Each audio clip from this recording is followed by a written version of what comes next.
In the market. Let's bring in another voice into this conversation now. Anthony Scaramucci of Skybridge Capital joining us. Anthony, good to see you.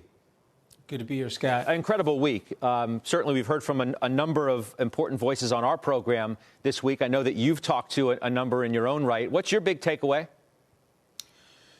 Well, listen, I mean, it was bound to happen. You have a full-on decentralization and democratization of trading. That the trader now through the palm, the smartphone, is getting all the same information as, say, a Goldman Sachs prop trader in the mid to late 90s. And so this was bound to happen. These people are smarter than people think. I do believe that Leon Cooperman is going to be right, though, that it ends in tears for many people. Because ultimately, as you know, what's happening, and this is what got Robinhood in trouble yesterday, is the pyramid scheme on the way up in terms of the leverage buying of those names that everyone on your show and most Wall Street professionals know that those names are likely fundamentally impaired.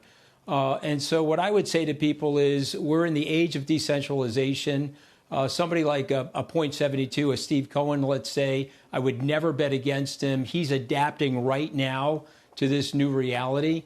And so, as you know, Skybridge has a lot of money with .72, but on the same side, we've taken a barbell approach where we've got money in Bitcoin, which I think is the epicenter of this democratization and this decentralization of finance. So I would say we have a leg on both sides, if you will, Scott. I know why you're talking Bitcoin. It's your new product. I know you want to talk about that. We'll get to that in a second.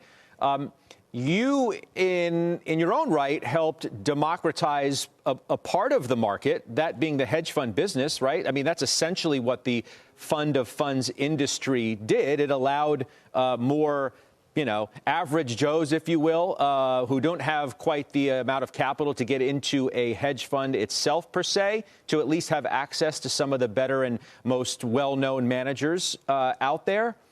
So how do you think that industry changes, if at all, as a result of what we've witnessed this week?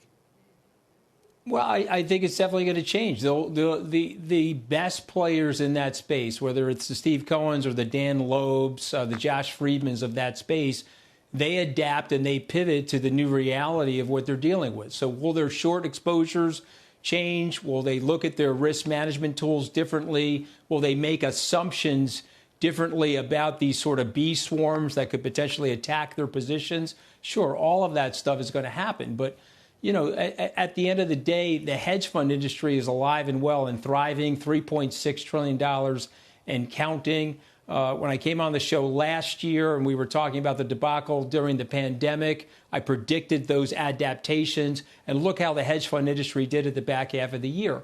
And so for Skybridge Capital and the fund that you're referencing, Series G, we have a $25,000 minimum to $50,000 minimum, depending on the platform. And that gives people an access point, and then they can get exposure to some of these fantastic money managers. And so that industry is not going away, Scott. If anything, this type of activity will make that industry more needed for people that are looking for a source of increasing returns and reducing long-term volatility.